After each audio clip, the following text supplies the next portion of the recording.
Alright, good morning. Yesterday was a complete fail, and right now we are here to do the same thing for sunrise, so we just changed directions by 180 degrees.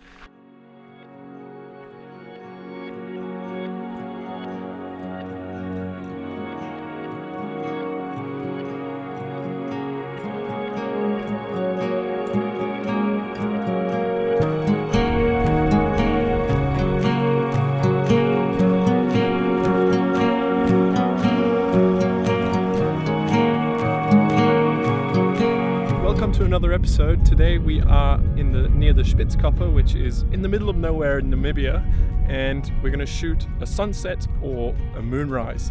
As you can see behind me, we have a beautiful arch, and that mountain there is the Spitzkoppe. And we'll be playing with the arch and hopefully with the mountain.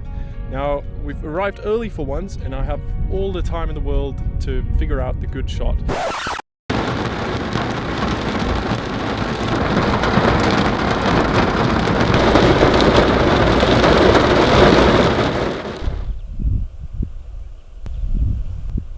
Alright, good morning. Yesterday was a complete fail, and right now we are here to do the same thing for sunrise, so we just changed directions by 180 degrees. I'm using the EM1 Mark II with the 300mm f4 IS lens, and at the same time the 1.4 teleconverter. So I have an 840mm equivalent focal length here, a full frame equivalent focal length here. That'll allow me to hopefully capture her full body silhouette inside the sun. I know the sun is close because it's already touching the top of the mountain there.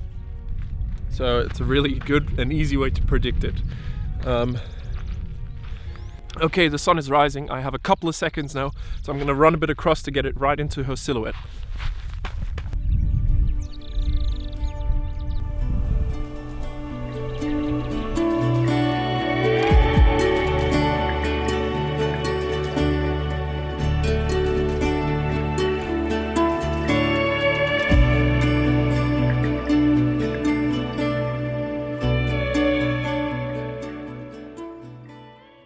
Alright, that worked out amazingly well. It's not the most exciting shot, but it's just fun to do, I guess. So let's move on to the arch.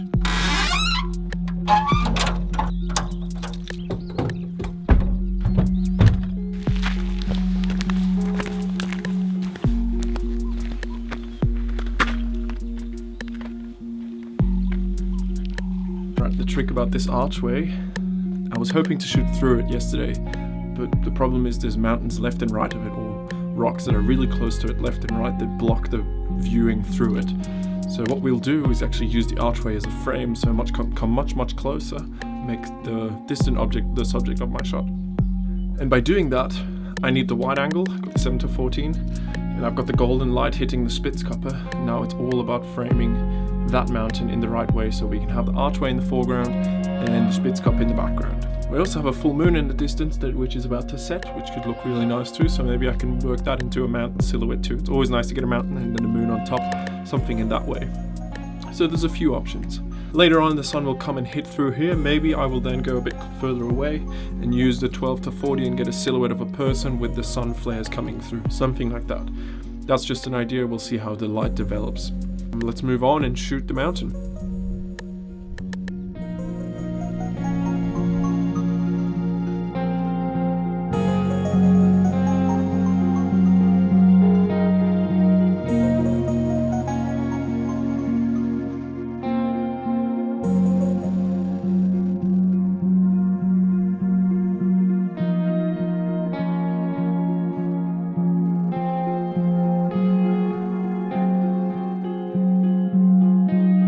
To add a little scale to the arch, we will add a person to it, so we have the silhouette of a person, but I'll wait until the light comes perfectly to light up the top half of the arch, and we'll have a black bottom half and the black silhouette of a person.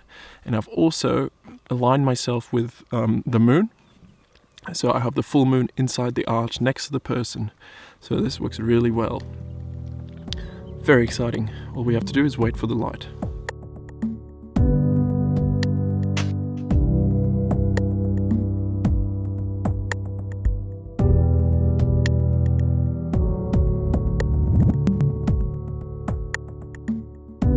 Okay, pretty happy with what I got there.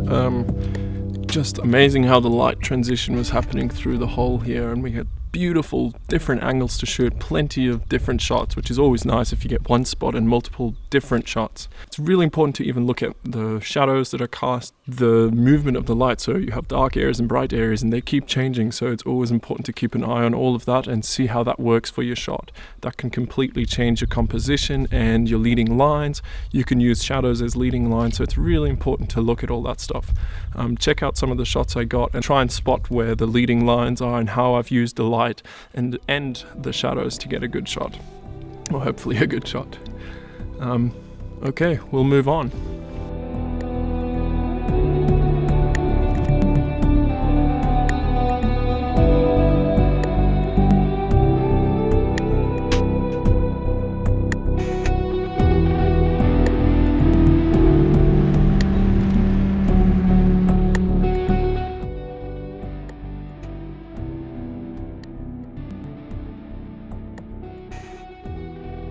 And that's it. That's our house. Let me show you around. Space for 2 people. Comes with a shovel, comes with an axe, a spare wheel, another spare wheel. And behind this squeaky door, we have everything we need to survive. I told you it's squeaky. 80 liters of non-drinkable water, an extension cable. Our fridge, it's frozen all our food. All the cooking equipment, cutlery comes fully equipped. Pots and bowls, and back to the bedding. 2 of these guys for about 60 days of non-stop cooking. Dry grill, some equipment, cleaning the car, some ropes, some spanners, and a block of wood. That's about it. On the back seat, a pillow, and my camera bag, laptops. On the front, phones for GPS, snacks for the steering wheel, radio, sunscreen, receipts and papers, passport and driver's license, yeah. And obviously something to drink, 5 liters of water, and the all essential layer of dirt. 1 chair, 2 chairs, kettle, cup of tea. And that's it. That's our vehicle for Namibia. And if you ever come to Namibia, get one of these, because that's what you'll need to get around safely and with fun.